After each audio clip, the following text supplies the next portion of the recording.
చెప్పవని. నీకు నిజంగానే తలనొప్పా? నాకు ఆయన మీద కోపం వచ్చింది, అందుకే మాట్లాడతలేనని ఆయనకు కూడా తెలుసు. మరి నా కోపం తగ్గే వరకు నన్ను వదిలేయచ్చు కదా. ఎందుకు మీద పడి మాట్లాడనిక ట్రై చేస్తున్నాడు. కావాలనే అందరి ముందర బుక్ చేసి నాతో మాట్లాడాలనుకున్నాడు. నా పైన పెద్ద ప్రేమ ఉన్నోళ్ళలాగా బిహేవ్ చేస్తున్నాడు. అవని నాతో మాట్లాడకపోతే నాకెందుకు ఇంత బాధ వస్తుంది? నాకి అవని అంటే ఇష్టం లేదు కదా. అవనిని నా భార్య అని కూడా అనుకుంటలేను. మరెందుకు నేను ఉండలేకపోతున్నా అవని నాతో మాట్లాడకుంటే? అసలు ఏం అర్థమైతలేదు. అవని ప్లీజ్, నేను ఇప్పటి వరకు ఎవరిని ఇంతగా బ్రతిమాలలేదు. నిన్నే ఫస్ట్ టైం. ప్లీజ్ అవని నాతో మాట్లాడు. సరే, నీకు ఇష్టం లేకపోతే మాట్లాడొద్దు, కానీ ఒక్కదానికి జవాబు చెప్పు. నీకు నిజంగా అంటే తలనొప్పే, లేదా అందరి ముందర తప్పించుకునేక అవతం చెప్పినావా? ఇదొక్కదానికి ఆన్సర్ చెప్పు చాలు. ఇంక నిన్ను ఇబ్బంది పెట్టను. నేను అబద్ధం చెప్తే ఆయనకెందుకు, నిజం చెప్తే ఆయనకెందుకు? నన్ను పెళ్ళాం లాగానే అంగీకరించడానికి ఇవన్నీ అనవసరం. ఇన్ని రోజులు సైలెంట్గా అన్ని భరిస్తున్నందుకు లోకువైపోయినాను. నేను పడుతున్న బాధ మీకు అర్థం కావాలంటే ఇట్టే చేయాలి. ఇంతవరకు ఎవరిని ఇంతగా బ్రతిమాలలేదు అని అంటున్నాడు. మరి నేనే అంత స్పెషల్ ఆయనకి? నేనేమైనా చెప్తున్నానా నన్ను బ్రతిమాలు అని? ఆయన ఎంత ట్రై చేసినా నా కోపం తగ్గే వరకు అసలు మాట్లాడను. అసలు నువ్వు ఇంత కఠినంగా ఎట్లున్నావు? నా మీద కొంచెం కూడా జాలి అనిపిస్తలేదా? నేను చెప్తున్నా కదా మళ్ళీ మళ్ళీ మాట్లాడి ఇబ్బంది పెట్టను అని. నీకు నిజంగా అంటే తలనొప్పి ఉంటే టాబ్లెట్ తెస్తా పోయి. అందుకే అడుగుతున్నా, నిన్ను ఇబ్బంది పెట్టాలని కాదు. చెప్పవని. లాభం లేదు. నేను ఇంతగా అడుగుతున్నా నోరు ఇప్పేలాగా కనబడతలేదు. అసలు ఇది అవనేనా? ఇన్ని రోజులలో ఎప్పుడు ఇట్లా బిహేవ్ చేసలేదు. సరే, అవనికి మాట్లాడడం ఇష్టం లేకపోతే తన ఇష్టం. నేను పోయి టాబ్లెట్ తెస్తా. తలనొప్పి ఉంటే టాబ్లెట్ వేసుకుంటుంది, లేకపోతే లేదు. అమ్మయ్యా, బయటికి పోయినాడు. ఏ మాటకి ఆ మాట చెప్పుకోవాలి. ఆయన నాతో మాట్లాడడానికి ఇంతగా ట్రై చేస్తున్నాడు. ఆయన నన్ను ఇంతగా బ్రతిమాలుతుంటే నాకు ఒకటి అనిపిస్తుంది, నేను మాట్లాడకుండా ఆయన ఉండలేకపోతున్నాడని. మస్తు బాధపడుతున్నాడు పాపం. కానీ ఆయన ఎంత బాధపడినా నేను మాత్రం అస్సలు తగ్గను.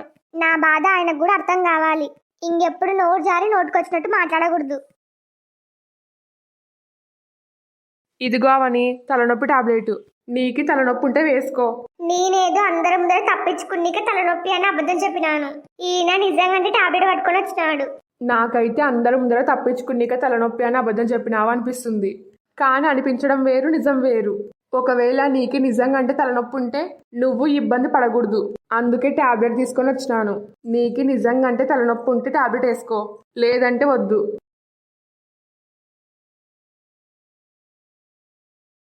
నేను మాట్లాడకపోయినా నా కోసం టాబ్లెట్ తీసుకుని వచ్చినాడు. అసలు ఈయనని ఎట్లా అర్థం చేసుకోవాలో తెలుస్తలేదు.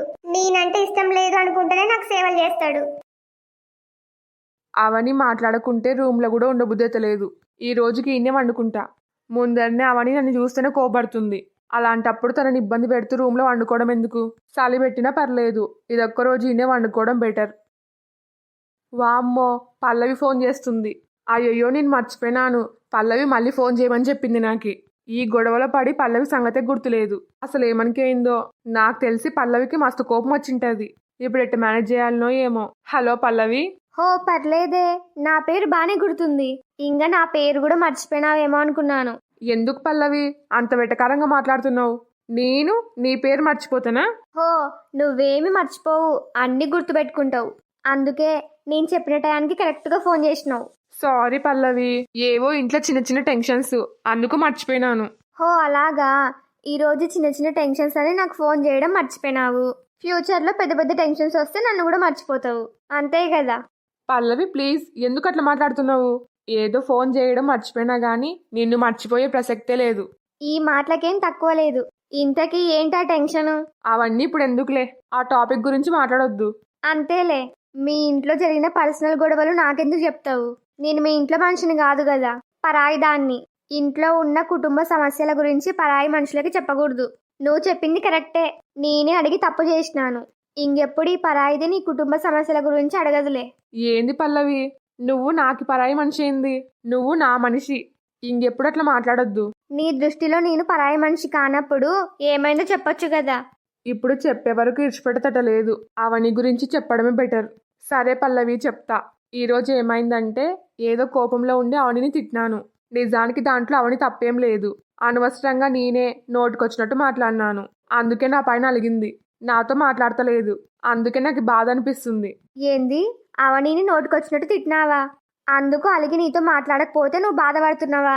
ఇది నమ్మే విధంగా ఉందా ఏమన్నా? నువ్వంటే ఇష్టం లేదు, నేను ఇంకో అమ్మాయిని పెళ్లి చేసుకుంటా అని నువ్వు అవనికి చెప్పినావు. నువ్వు అంత పెద్ద నిజం చెప్పినప్పుడే అవని అలిగిలేదు. అలాంటిది నువ్వు తిట్టినావన్న చిన్న విషయానికి అలిగిందే? అదొక్కటే కాదు, అవని వాళ్ళమ్మ ఫోన్ చేసి నన్ను అవనిని ఊరికి రండి అని పిలిచింది. అవునా? అవును. మరి నువ్వేం చెప్పినావు? నాకే రావడం ఇష్టం లేదని చెప్పినాను. మంచి పని చేసినావు. అయితే అందుకు అలిగింది అవని. అసలు ఎందుకు కలిగిందో నాకు చెప్తేనే కదా అర్థమయ్యేది. అప్పటికైనా మా అమ్మ మా నాన్న నన్ను బలవంతంగా ఒప్పించినారు. అవని వాళ్ళ ఊరికి పోనికనా? అవును. నాకు ఇష్టం లేకపోయినా అవని వాళ్ళ ఊరికి పోనీకి ఒప్పుకున్నాను. ఆయన కూడా నా మీద కోపం తగ్గుతలేదు. అయితే అవని వాళ్ళ ఊరికి పోనిక నువ్వు ఒప్పుకున్నావా?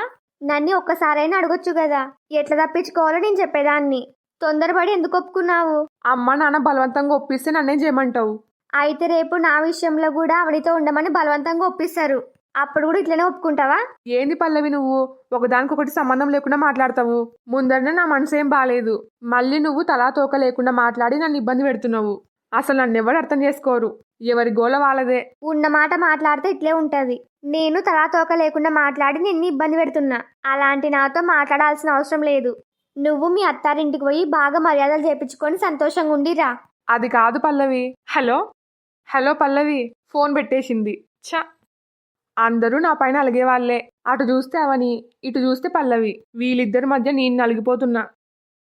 మళ్ళీ రేపొద్దునే కూరుకోవాలి. రేపన్నా అవని నాతో మాట్లాడుతుందో మాట్లాడదో. ఏంది ఈయన నాకు టాబ్లెట్ ఇచ్చి బయటికి పోయినాడు. ఇంతసేపు అయింది ఇంకా వస్తలేడు. ఇంతకీ అటప్పుడే ఆడుకున్నాడు. కొంప తీసి నేను మాట్లాడతలేను అని బాధతోని రూమ్లోకి రాకూడదు అనుకున్నాడా? ఫస్ట్ ఆడ ఉన్నాడో పోయి చూడాలి. నేను అనుకున్నా ఈయన మేడపైన ఉంటాడని. అనుకున్నట్టే మేడపైకి వచ్చి వండుకున్నాడు. నేనేమన్నా రూమ్లోకి రావద్దన్నానా? ఏదో కోపంతో మాట్లాడుకుంటే మేడపైకి వచ్చి ఒక్కడు వండుకుంటాడా? అది కూడా చలికి. మళ్ళీ కప్పుకోవడానికి దుప్పట్లు కూడా ఏం తెచ్చుకోకుండా వచ్చినాడు. దీనికేం తక్కువ లేదు. అవతల మనుషుల్ని నోటుకొచ్చినట్టు మాట్లాడేటప్పుడు ఉండాలి ఈ బుద్ధి. ఇప్పుడు కాదు. ఇప్పుడు ఏదైతే ఏమి, కిందకొచ్చి నిద్రపోవని ఆయనతో మాట్లాడలేను. అట్లని ఒక్కదాన్ని రూమ్లో వండుకోలేను. ఇంకా నేను కూడా ఈయనే వండుకుంటా.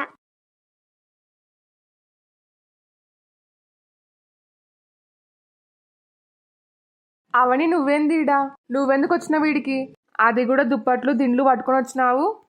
నేనీడే చలికి ఒక్కనే వండుకున్నానే. వామ్మో, మహాకాలిలాగా చూస్తుంది. ఇప్పుడు కూడా నాతో మాట్లాడదు. అవని చెప్పిన మాట అస్సలు వినదు. తన ఇష్టంలే. ఏదోలే, నాకు కూడా దుప్పటి తీసుకొని వచ్చింది.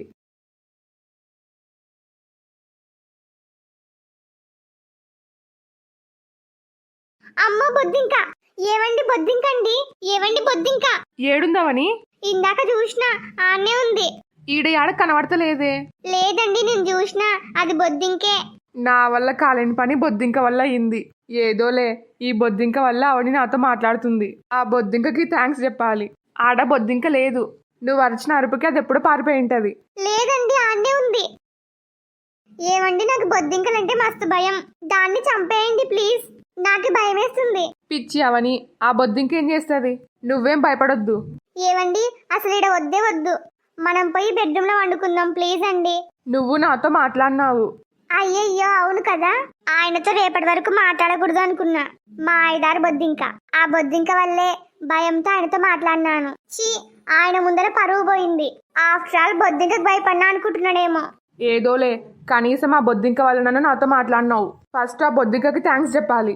మీరు ఇట్లా వెటకారంగా మాట్లాడారనుకో మళ్ళీ మాట్లాడను మీతోని. అమ్మ తల్లి నీకో దండం. నువ్వు మాట్లాడకుండా ఉంటే నాకు అస్సలు నచ్చతలేదు. ఇంకోసారి అట్లా చేయొద్దావని ప్లీజ్. ఇంకోసారి మీరు కూడా నా తప్పు లేకపోయినా నోటుకొచ్చినట్టు మాట్లాడొద్దు. నాకు ఎంత బాధ అనిపిస్తుంది. స్వప్న విషయంలో నన్ను ఎంత తప్పుగా అర్థం చేసుకున్నారు మీరు. సరే, ఏదో కోపంలో ఉండి అట్లా మాట్లాడినారా అనుకుందాం. కానీ మా అమ్మ ఫోన్ చేసి ఊరికి రండి అని పిలిచింది. నేనంటే ఇష్టం లేకపోవచ్చు మీకు. అట్లని కనీసం మా ఊరికి కూడా రాకుండా ఉంటారా? మీకు నేనంటే ఇష్టం లేదు, వేరే అమ్మాయిని ప్రేమిస్తున్నారని నాకు తెలుసు. కానీ మా ఇంట్లో మా అమ్మకి మా వాళ్ళకి తెలియదు కదా. ఆ మాత్రం కూడా అర్థం చేసుకోలేరా మీరు? అందుకే నాకు మస్తు కోపం వచ్చింది. మీతో మాట్లాడకూడదు అనుకున్నాను, కానీ మా ఐదారు బొద్దింక వల్ల మాట్లాడాల్సి వచ్చింది. సారీ అవని, నీ బాధలో న్యాయం ఉంది. నిన్ను సరిగ్గా అర్థం చేసుకునలేను. నాకు నిజంగానే వేరే ఊరికి రావాలంటే మొహమాటం. అందుకే రాను అని చెప్పినాను. కానీ లాస్ట్కి ఊరికి రానికి ఒప్పుకున్నా కదా. ఇప్పటికైనా నన్ను క్షమించు. ఇంకెప్పుడు ఇట్లా చెయ్యను. ఇంకోసారి నువ్వు మాత్రం నాతో మాట్లాడకుండా ఉండొద్దు. సరే అండి. పద రూమ్లోకి పోయి వండుకుందాం. నీకు ముందరనే బొద్దింక అంటే భయం. అది మళ్ళీ వచ్చినా వస్తుంది. అమ్మో రండి తొందర పోదాం.